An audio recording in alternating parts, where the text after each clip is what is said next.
Assalamu alaikum wa rahmatullah. Que la paix et les bénédictions de Dieu soient sur vous tous.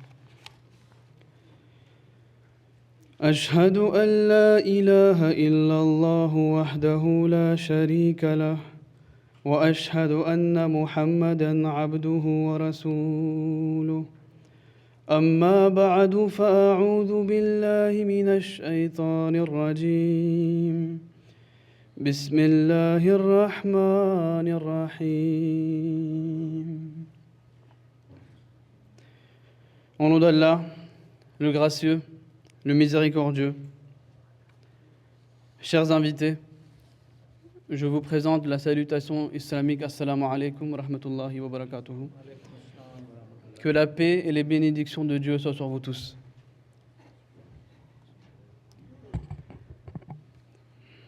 Tout d'abord, je voudrais remercier chaque invité ici présent qui nous ont joints ici pour cet événement.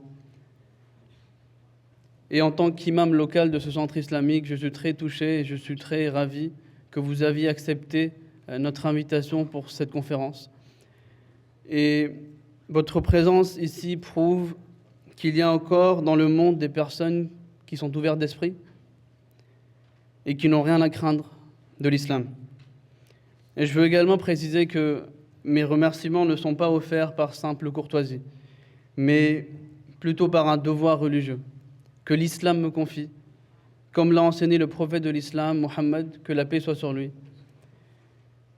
Que celui qui n'est pas reconnaissant envers autrui n'est pas reconnaissant envers Dieu. Et c'est pourquoi j'estime aujourd'hui que, en tant que musulman, d'exprimer ma sincère gratitude est donc un devoir pour moi, et je vous remercie encore une fois.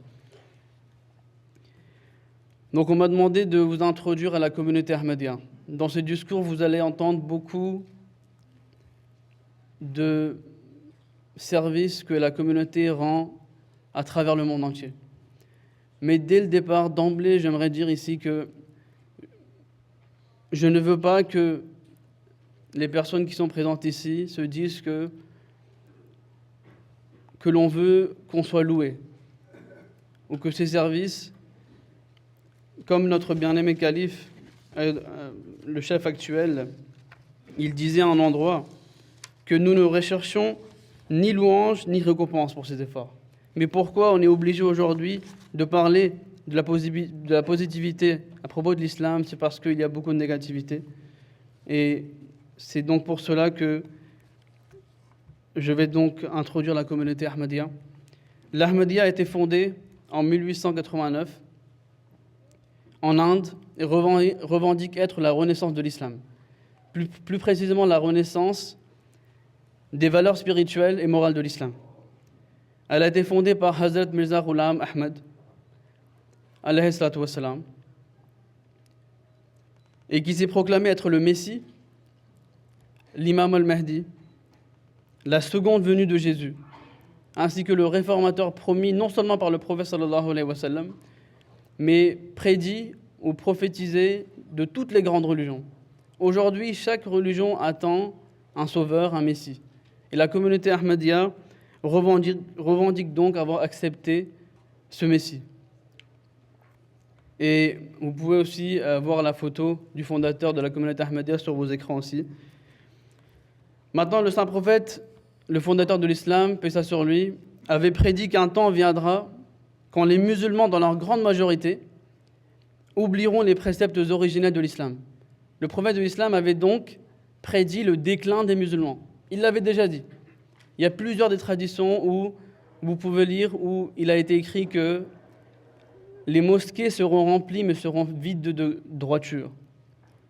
Ils ne vont plus suivre les enseignements du Saint-Coran. Mais quand il a mentionné ce déclin, il a aussi mentionné la solution. Il a aussi mentionné la bonne nouvelle. Il a dit aux musulmans que certes ce déclin va arriver, mais vous allez voir que Dieu enverra un messager, un réformateur, un messie. Certaines religions l'appellent, les musulmans attendent l'imam al-Mahdi al-Muntazar. Les chrétiens attendent le messie. Donc le prophète de l'islam avait dit que ce messie allait venir et il allait vous faire sortir de ces ténèbres obscures Il va vous amener vers la lumière. Et la communauté Ahmadiyya est donc aujourd'hui la seule communauté. Il n'y a pas d'autre communauté islamique qui revendique avoir accepté ce Messie. On est les seuls. Et donc la communauté croit donc, d'après les prophéties du prophète de l'islam, croit que Ahmad, Mirza Ghulam Ahmad, que la paix soit sur lui, à l'instar de Jésus, paix soit sur lui, est venu pour mettre fin aux guerres religieuses, pour condamner les effusions de sang et rétablir la morale, la justice et la paix à travers le monde. Dans l'espace d'un siècle, la communauté Ahmadiyya s'est répandue dans les 4 coins du monde. On est présent aujourd'hui, donc on a été fondé en 1889, et aujourd'hui la communauté Ahmadiyya est présente dans plus de 200 pays. Et ici au Canada, on est environ 25-26 000. Et vous verrez que là où la communauté s'établit, la communauté essaie d'exercer une influence constructive de l'islam à travers des projets sociaux, notamment la construction des écoles, l'amélioration de l'hygiène, la publication de littérature islamique et la construction des mosquées. Donc, la communauté Ahmadiyya est donc une communauté qui encourage le interreligieux. Et afin on a aussi lancé beaucoup de campagnes pour arriver à ce but. Par exemple, il y a une campagne qui a été lancée il y a quelques années ici au Canada, c'est Fast with Muslims. C'est afin que les gens viennent et rompent le jeûne avec les musulmans, à la maison, à table, afin de faire tomber les préjugés, afin de connaître les musulmans. Parce que le gros problème, c'est ça aujourd'hui. C'est qu'on entend beaucoup de choses sur l'islam, mais on n'a jamais rencontré un musulman, on ne lui a jamais parlé, ou peut-être qu'il y a beaucoup de choses, il y a beaucoup d'ambiguïté, il y a beaucoup de malentendus. Donc afin de faire tomber ces préjugés, la communauté Ahmadiyya lance des campagnes de ce genre. Par exemple, on a aussi cette année lancé la campagne de Breaking Fast and Barriers. C'était une campagne qui était lancée afin que l'on tisse des liens d'amitié avec les autochtones. Et encore une fois, ça nous a été recommandé, conseillé par notre bien-aimé calife, Hazrat Mirza Masroor Ahmad Ayadahullah Ta'ala bin Nasr Aziz, qui est actuellement le chef suprême de la communauté Ahmadiyya. Après la mort du fondateur de la communauté Ahmadiyya, il y a eu l'institution du califat. Et en ce moment, on est dans le 5e règne du califat. Et donc, c'est grâce à ces conseils que nous entreprenons ce genre d'activité.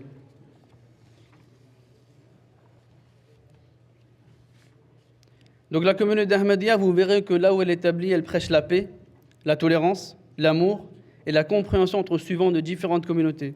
Elle croit fermement et agit selon le précepte du Saint-Coran qui affirme qu'il n'y a pas de contrainte en religion. Chapitre 2, verset 257. Et elle rejette catégoriquement la violence et le terrorisme sous toutes ses formes. C'est vrai que les gens peuvent dire que c'est juste des paroles. On voit le contraire. Mais vous verrez que si vous lisez de la source qui est le Saint-Coran et que vous analysez la pratique du Saint-Prophète Mohammed sallallahu alayhi wa sallam, vous verrez que tel est vraiment le véritable islam, qui nous a été ramené par notre bien-aimé prophète Mohammed, que la paix soit sur lui. Le fondateur donc de la communauté Ahmadiyya a déclaré clairement qu'un djihad guerrier par l'épée n'avait pas sa place en islam. Il prouva que toutes les guerres menées par le fondateur de l'islam, Mohammed, c'était tous des guerres défensives.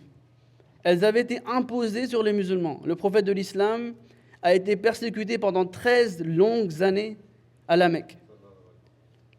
Ils ont été boycottés. Ils ont été persécutés. Et après ces 13 longues années, même là, Dieu ne lui a pas permis de se défendre.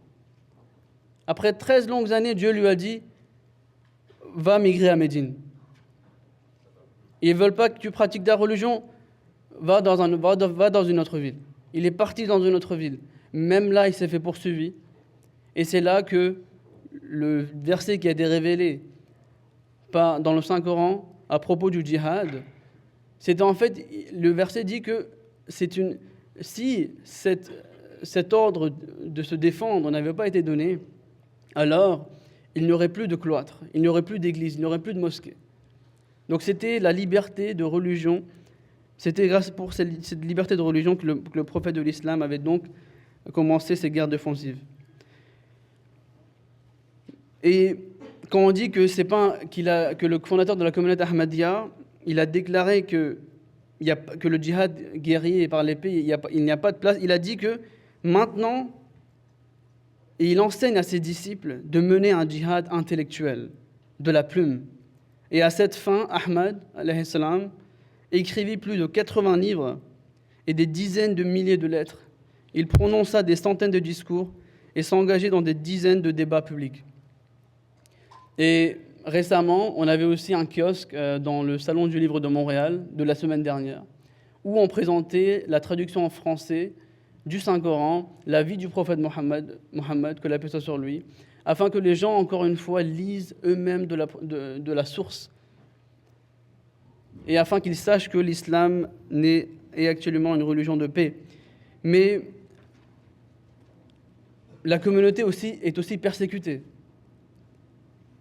Et elle subit de violentes persécutions à travers le monde, plus particulièrement au Pakistan, en Indonésie et au Bangladesh. Au Pakistan, on est considéré non musulman, ou on a été déclaré non musulman par la Constitution de 1974.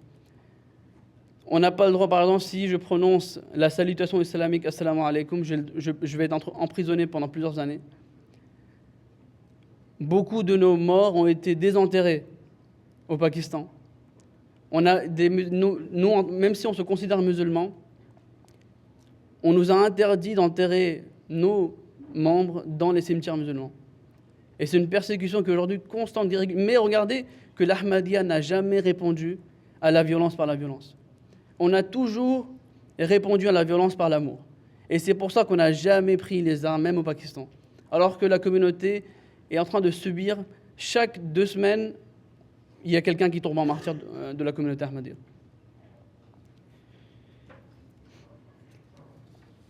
Et c'est pour ça que le message qu'on donne aux gens, c'est amour pour tous, haine pour personne. C'est notre devise. Et je voulais aussi ici mentionner, je pense que c'est très important qu'on mentionne que tout Ahmadi vivant au Canada ou dans n'importe quel pays, c'est un citoyen qui est extrêmement loyal. Et il aime le pays dans lequel il est. Et cela en raison, encore une fois, de l'enseignement du prophète de l'islam, Mohammed, que la paix soit sur lui. Parce qu'il a dit qu'il nous a enseigné que l'amour de son pays fait partie intégrante de sa foi. Et c'est pour ça qu'il n'y a aucune contradiction ou conflit entre notre amour pour l'islam et notre amour ou notre attachement pour notre patrie. Ces deux loyautés sont étroitement liées l'une à l'autre. Les musulmans ahmadis, où qu'ils se trouvent, sont les citoyens les plus respectueux de la loi. Et c'est pour ça que les membres de la communauté Ahmadiyya, ils ont lancé la campagne Muslims for Remembrance Day. Elle a été lancée en 2011. Et c'est pour dire au monde que les musulmans sont des personnes qui sont loyales envers leur pays. Et ce jour, durant cette journée, nos jeunes et nos aînés, hommes et femmes, se mobilisent afin d'honorer les grands sacrifices de nos vétérans. Et c'est ce qui s'est passé dernièrement également, le mois dernier. Ensuite, la communauté musulmane Ahmadiyya est également la seule organisation à approuver une séparation de l'islam et l'État. Il y a plus d'un siècle, Ahmed, le fondateur de la communauté Ahmadiyya, que la paix soit sur lui, enseigna à ses disciples de protéger le caractère sacré de la religion et du gouvernement, en devenant des âmes justes ainsi que des citoyens loyaux.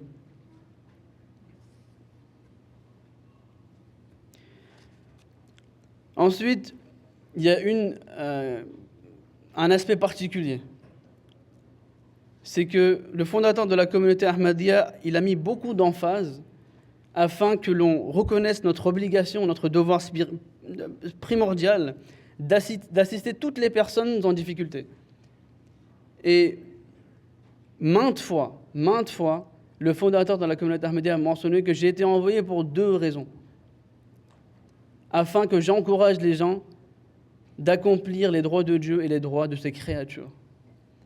Et dans plusieurs de ses écrits, il a même dit que Dieu serait plus sévère si l'on n'accomplissait pas un droit de ses propres créatures. Il y a un fameux hadith où Dieu a dit à quelqu'un que j'étais assoiffé, tu ne m'as pas donné à boire. J'étais affamé, tu ne m'as pas donné à manger. Et l'homme répond, oh Dieu, c'est quand que tu étais affamé? C'est quand que tu avais soif? Et là, Dieu répond que telle et telle personne avait soif, tu ne lui as pas donné à boire. Telle et telle personne était affamée, tu ne lui as pas donné de la nourriture. Donc c'est un enseignement qui est clé de l'islam. Et c'est pour ça que je voudrais ici présenter un écrit du Messie promis à l'islam, de Ahmad al-Islam. Il dit que « Rappelez-vous qu'il y a 2 commandements de Dieu. Premièrement, de n'associer aucun partenaire avec lui, ni avec son être, ni avec ses attributs, et ni dans son culte. Et deuxièmement, c'est d'être compatissants les uns envers les autres. La bienveillance ne doit pas être uniquement réservée à vos frères et à vos proches, mais plutôt à tout être humain et à toute création de Dieu. Ne regardez pas si quelqu'un est hindou ou chrétien. Ainsi, être bon pour la race humaine et éprouver de la compassion à son égard est un très grand type de culte et un excellent moyen de gagner le plaisir de Dieu. » Vous avez entendu le poème qui a été récité, où le 2e calife de la communauté dit que « Laissez les ennemis vous transpercer la poitrine et le cœur de leur lance de cruauté. Cette douleur se transformera en médicament. Patientez et laissez en venir l'heure. » Ce discours avait été écrit lorsque les Ahmadis étaient en train de subir des persécutions. Il encourageait aux Ahmadis de faire montre de patience, de ne pas riposter. Et vous verrez que votre patience fera que Dieu vous sauvera.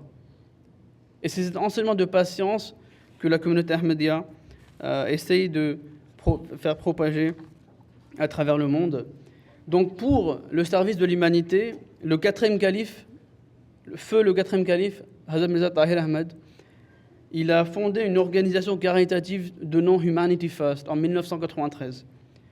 La mission de cette organisation caritative est d'alléger les souffrances des victimes de la guerre et de créer un avenir durable pour ceux affectés par la famine et les catastrophes. Aujourd'hui, Humanity First est opérationnel dans plus de 50 pays de l'Europe à l'Afrique, d'Asie jusqu'aux Amériques. Ces nombreux projets ne cessent de prendre de l'ampleur au quotidien. Et cette organisation caritative, donc, c'est les membres de la communauté qui font des dons. Et on a pu construire plusieurs écoles, plusieurs hôpitaux. Et récemment, où je vais plutôt mentionner des statistiques, on a pu construire 500 écoles et plus de 30 hôpitaux.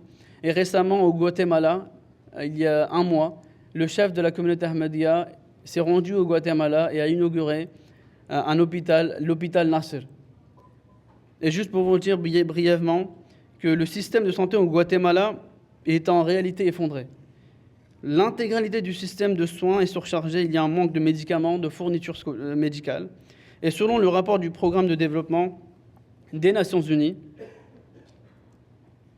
le Guatemala est classé 125e. 125e. Et donc la communauté Ahmadiyya a donc construit cet hôpital afin, encore une fois, de soulager les souffrances des êtres humains. Et notre bien-aimé calife, il dit, lors de l'inauguration de cet hôpital, il dit que vous vous demandez peut-être pourquoi nous avons construit cet hôpital. La réponse est très simple. Il a été conçu purement et simplement afin de servir l'humanité, en fournissant des soins de santé de haute qualité à la population de ce pays. Et il dit que certains de nos invités seront peut-être étonnés, voire même perplexes, de savoir pourquoi une communauté musulmane a tant de passion et de détermination pour aider et servir les non-musulmans. Pour répondre à cette question, je dois expliquer que depuis sa fondation, la communauté musulmane Ahmadiyya a toujours cherché à être à l'avant au service de l'humanité. Et c'est encore une fois un enseignement qui nous a été enseigné par le prophète de l'islam, Mohammed, que la paix soit sur lui. Donc je vais maintenant parler brièvement de notre bien-aimé calife. Et donc après, comme j'ai dit, qu'après le décès du fondateur de la communauté Ahmadiyya, il y a eu l'institution du califat. Et nous sommes aujourd'hui dans le 5e règne du califat. Le califat de Hazrat Mirza Masroor Ahmad, sa sainteté, le calife. Le calife est une personnalité musulmane de premier plan, promouvant la paix et l'harmonie interreligieuse dans le monde entier. Dans ses sermons, ses conférences, ses livres et ses rencontres personnelles, il a toujours prôné le culte du Dieu Tout-Puissant et le service à l'humanité. Il se bat continuellement pour les droits de l'homme universels, pour une société équitable et pour une séparation de l'Église et de l'État. Et grâce à lui, ou grâce à ses conseils, la communauté Ahmadiyya a pu faire la construction de plusieurs mosquées. Plus de 15 000 mosquées ont été construites, 500 écoles et 30 hôpitaux, grâce au conseil de nos califes. Et je voulais juste dire à la fin qu'il n'a pas seulement prononcé des mots. Quand on dit qu'il a écrit beaucoup, il a fait beaucoup de conférences, beaucoup de sermons, il a écrit des lettres à plusieurs dirigeants de différentes nations. Par exemple, il a même écrit une lettre à sa sainteté le pape Benoît XVI, au président des États-Unis, au Premier ministre du Canada, afin de les appeler encore une fois vers la paix et de les informer que nous sommes en train de se diriger vers une catastrophe alarmante. Il va falloir que l'on mette un stop et que l'on réfléchit. Et pour cela, donc dans ce but, le calife a prononcé différents discours. Il a prononcé un discours aux chambres du Parlement britannique à Westminster, au Capitole à Washington, au City Hall à Londres, au Parlement européen en Belgique, au Parlement de la Nouvelle-Zélande, au Guildhall à Londres, au Parlement irlandais, au Parlement Pays-Bas et aussi au Parliament Hill à Ottawa. Donc il ne cesse de voyager avec un seul message de paix. Et donc c'est vraiment... encore une fois, je rappelle que c'est vrai qu'on n'entend pas ces choses-là. Mais c'est pour ça que ces conférences sont organisées. Cette conférence est appelée Jalsa Salana, et le but de cette conférence, c'est de promouvoir la fraternité et aussi de propager le vrai message de l'islam à travers le monde entier. Et je vous remercie encore une fois, chaque invité qui sont venus ici nous rejoindre, et je prie encore une fois de tout mon cœur que nous reconnaissons le devoir mutuel afin que nos successeurs se souviennent de nous avec fierté et gratitude. Soucions-nous du lendemain et pas seulement d'aujourd'hui. Sauvons nos générations futures, qu'Allah nous accorde la sagesse. Je vous remercie encore une fois pour votre présence aujourd'hui. Merci beaucoup.